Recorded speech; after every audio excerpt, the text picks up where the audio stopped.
جو کہ اب ایک باسکٹ کیس بن گیا, یعنی وہ ڈیفالٹ کے اتنا قریب پہنچ گیا کہ کسی باہر کے ملک نے اس ملک کو قرضے بھی نہیں دینے, کمرشل بینکس نے قرضے نہیں دینے, کوئی انویسٹمنٹ نہیں پاکستان میں آنی.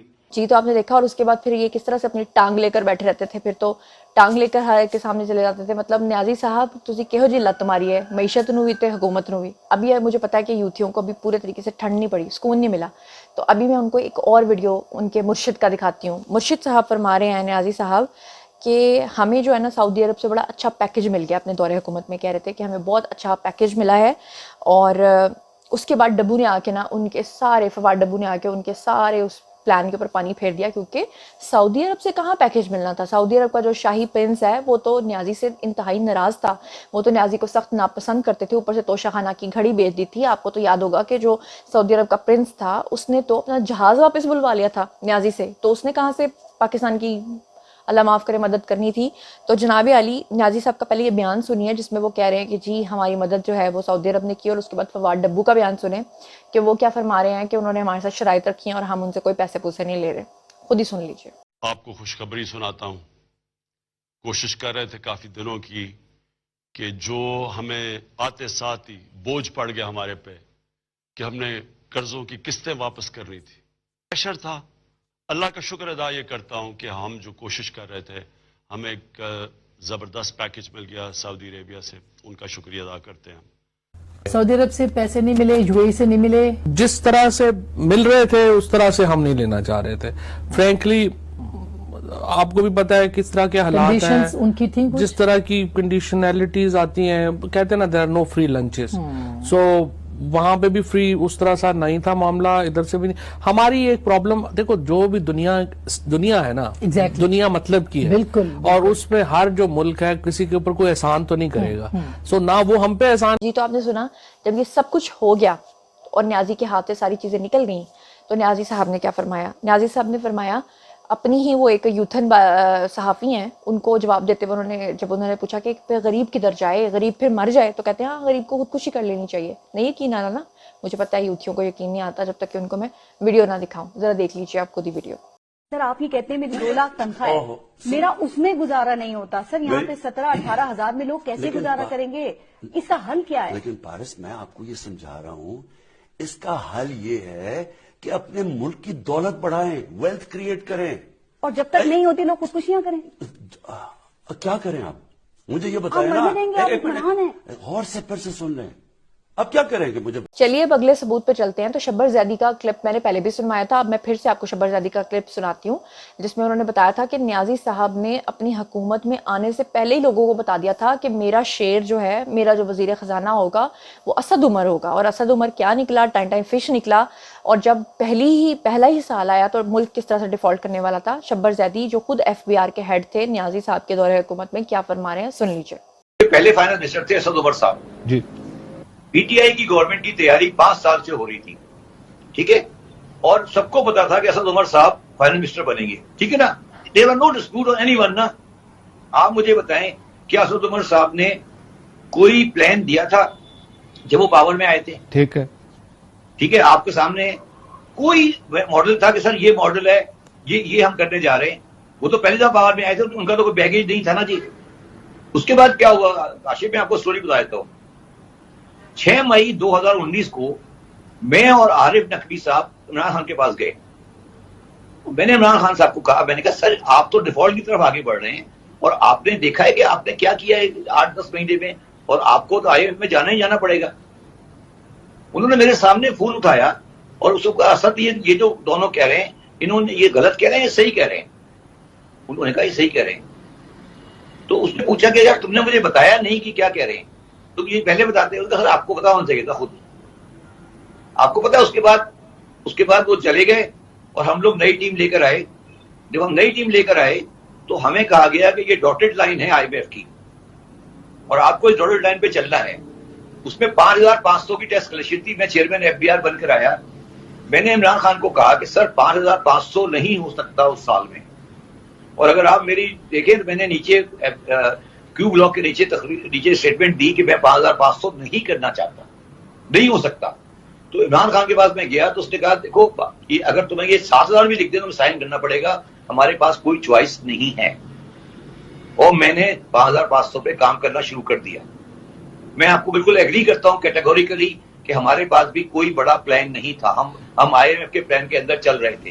جی تو آپ نے شبر زیدی کی کہانی بھی سن لی. اب میں آپ کو بتاتی ہوں ڈاکٹر اشفاق حسن خان کی بات. اب یہ جو ڈاکٹر اشفاق حسن خان ہیں یہ نیازی صاحب کے دور حکومت میں ان کے مشیر تھے، لیکن یہ ایک اچھے آدمی تھے. انہوں نے جناب علی کیا کیا کہ انہوں نے، آپ کو میں ان کا ایک ویڈیو بیان سنواتی ہوں جس میں یہ بتا رہے ہیں کہ نیازی نے کس طرح سے پاکستان کو تباہ کرنے کی کوشش کی، بلکہ کوشش نہیں کی، پورا اپنا ایجنڈا جو ہے وہ لانچ کیا. اور جیسے ہی انہوں نے دیکھا کہ نیازی صاحب جو ہیں وہ ملک دشمن عناصر کے ساتھ مل کر پاکستان کو نقصان پہنچا رہے ہیں، تو انہوں نے خود کو نیازی سے الگ کر لیا. یہاں پر میں آپ کو ایک اور بات بتا دوں کہ رضا باقر نام کا ایک شخص تھا جو IMF کا ملازم تھا، اور نیازی صاحب نے رضا باقر کو اٹھا کے IMF سے وہاں سے اس نے چھوڑا بھی نہیں، اس نے ریزائن بھی نہیں کیا، اس نے چھٹی لی اور پاکستان کا اس کو لا کے تو انچارج بنا دیا جناب علی. تو آپ سوچیں کہ جو IMF کا نمائندہ ہوگا وہ پاکستان کے اندر آ کر کیا پاکستان کو اپنے پیروں پہ کھڑا کرے گا؟ وہ تو پاکستان کو ڈیفینیٹلی جو ہے وہ سری لنکا بنانے کی کوشش کرے گا. یہ ساری کہانی آپ خود سن لیجئے انہی کی زبانی. یہ سرونگ تھے، یہ IMF کے ریپرزینٹیٹو تھے ایجپٹ میں، قاہرہ میں. یہ IMF کا پروگرام امپلیمنٹ کر رہے تھے، وہ وہاں کے ریزیڈنٹ ریپرزینٹیٹو تھے IMF کے. ہم نے کہا کہ آ جائیں آپ، ہمارے ہاں بھی یہی کام جو آپ یہاں کر رہے ہیں ایجپٹ میں، پاکستان میں بھی آ کے کریے. اور یہی IMF کا پروگرام اکانومی تباہ کر دی ہے. تو کوئی بات نہیں، ہماری بھی ہو جائے تباہ، اس میں کیا حرج ہے؟ جس نے بھگتنا ہے وہ اس ملک میں رہیں گے، اور جو تباہ کرنے والے ہیں بریف کیس لیں گے اور چلے جائیں گے جہاں سے آئے ہیں. جی تو ڈاکٹر اشفاق حسن کی بات آپ نے سنی، اور یہ سارے پوائنٹس جو میں آپ کو دے رہی ہوں، جتنے بھی یوتھی ہیں وہ دل پہ ہاتھ رکھ کے سنیں کہ یہ سارے جو لوگوں کے میں آپ کو حوالے دے رہی ہوں یہ سارے یوتھیے ہیں. یہ جو ڈاکٹر اشفاق حسن ہیں یہ نیازی صاحب کے مشیر تھے، شبر زیدی جو ہیں وہ FBR کے ہیڈ تھے. اور اب میں چلتی ہوں شیریں مزاری کی طرف. شیریں مزاری جو ہیں انہوں نے جناب علی حفیظ شیخ کے خلاف کافی آواز اٹھائی تھی، اور یہ ایک اچھی بات ہے کیونکہ حفیظ شیخ کو لگا دیا جناب انہوں نے نیازی صاحب نے، اور حفیظ شیخ نے پاکستان کا جو بھٹا بٹھایا تھا اور اس کے بعد حفیظ شیخ بھاگ گیا. اور پھر جو شیریں مزاری ہیں انہوں نے آواز اٹھائی اور انہوں نے نیازی کو کہا کہ اس کا محاسبہ کرو، اسے پکڑو، اس نے پاکستان کی اکانومی کو کہاں تک پہنچا دیا. لیکن نہیں، نیازی کا تو وہ ٹاسک پورا کر گیا تھا، نیازی نے تو اس کو شاباش دینی تھی. کیا نیازی شیریں مزاری کی جو یہ اس دور کی نیوز ہے یہ بھی میں آپ کے ساتھ شیئر کرنا چاہتی ہوں، خود ہی سن لیجیے. مزاری صاحبہ جو اس وقت وفاقی کابینہ کا حصہ ہے، وزیر برائے انسانی حقوق، وہ ایک سے زیادہ مرتبہ حفیظ شیخ صاحب پر سخت تنقید کرتی رہی ہیں. جولائی 2012 میں جب پاکستان پیپلز پارٹی نے نیٹو سپلائز کو بحال کیا تھا تو اس وقت شیریں مزاری صاحبہ کا یہ ٹویٹ سامنے آیا تھا جس میں انہوں نے تنقید کی تھی حفیظ شیخ صاحب پہ. انہوں نے کہا تھا کہ نیٹو سپلائی لائن سے متعلق معاہدہ پیش کر کے عبدالحفیظ شیخ نے امریکی آقاؤں سے اپنی وفاداری ثابت کی ہے، امریکی آقاؤں کو خوش کیا ہے، یہ کہنا تھا شیریں مزاری صاحبہ کا. اور اس کے بعد جب 2013 میں حفیظ شیخ صاحب نے ریزائن کیا تھا بطور فائنانس منسٹر تو اس وقت شیریں مزاری صاحبہ نے یہ ٹویٹ کیا تھا کہ حفیظ شیخ صاحب نے جو معیشت ہے اس کو تباہ کر دیا ہے، ان کو ایسے نہیں جانے دینا چاہیے. تو یہ سارے پوائنٹس میں نے آپ کے سامنے رکھے ہیں، اور سب سے لاسٹ پوائنٹ میں آپ کے ساتھ جو شیئر کرنے جا رہی ہوں وہ ہیں جی شیخ رشید صاحب کی چولیں. اب شیخ رشید چول مارنے سے باز نہیں آتے. ابھی تھوڑے دن پہلے بھی انہوں نے اپنا ایک ٹویٹ کیا ہے، حالانکہ وہ عنقریب پکڑے بھی جائیں گے کیونکہ جو کام وہ کر رہے ہیں، وہ جو سمجھ رہے ہیں کہ ٹویٹ کر کے میں بچ جاؤں گا، ایسا پاسبل نہیں ہے. روزانہ کئی کلومیٹر جہاں وہ چھپے ہوئے ہیں وہاں سے وہ جاتے ہیں ٹویٹ کرنے کے لیے، اور وہاں کہیں نامعلوم مقام سے اپنا ایک ویڈیو جو ہے اس کو وہ پبلک کرتے ہیں. اب کی بار پھر سے ایک ویڈیو پبلک کیا جس میں وہ کہہ رہے ہیں کہ وہ مارے جائیں گے. تو پھر اوپر سے وہ کہہ رہے ہیں کہ جی ان کو جو ہے وہ قتل کرنا چاہتے ہیں، اور وہ کہہ رہے ہیں کہ 13 اگست کو میری پریڈکشن ہے جی، یہ میری پریڈکشن ہے جی، یہ 13 اگست کو جو ہے نا حکومت پھر ختم ہو جائے گی، سیاست آر پار ہو جائے گی. پتہ نہیں ان کو خواب آتا ہے رات کو، اور وہ دن کو اٹھ کے جو ہے نا دور کئی کلومیٹر جا کے ایک ٹویٹ کرنے کے لیے چلے جاتے ہیں، اور پھر وہاں سے اپنا فون سوئچ آف کر کے واپس آ جاتے ہیں تاکہ میری لوکیشن ٹریس نہ ہو. لیکن ایسا ہو نہیں سکتا، ٹریس تو ہو جائے گی. کیا کہہ رہے ہیں خود ہی سن لیجیے. یہ یاد رکھیں جولائی اہم ترین مہینہ ہے، ہمارے ساتھ جو ہونا تھا وہ ہو رہا ہے. اس کے بعد آپ کی باری ہے، عدلیہ کے فیصلے آنے ہیں اور تاریخی فیصلے آنے ہیں انشاءاللہ تعالی. اور مجھے کیونکہ یہ ٹویٹ باہر جا کے دور جا کے کرنی پڑتی ہے، اس لیے میرا ٹویٹر سخت ترین دباؤ میں ہے، لیکن میں یہ 13 اگست تک جاری رکھنے کی کوشش کروں گا اگر میں مارا نہ گیا، کیونکہ یہ مجھے قتل کرنا چاہتے ہیں، اور یہ میں لکھ کر چیف جسٹس اور آرمی چیف اور دوسرے لوگوں کو دے چکا ہوں. اگر میں جیل نہ گیا اور مارا نہ گیا تو انشاءاللہ تعالی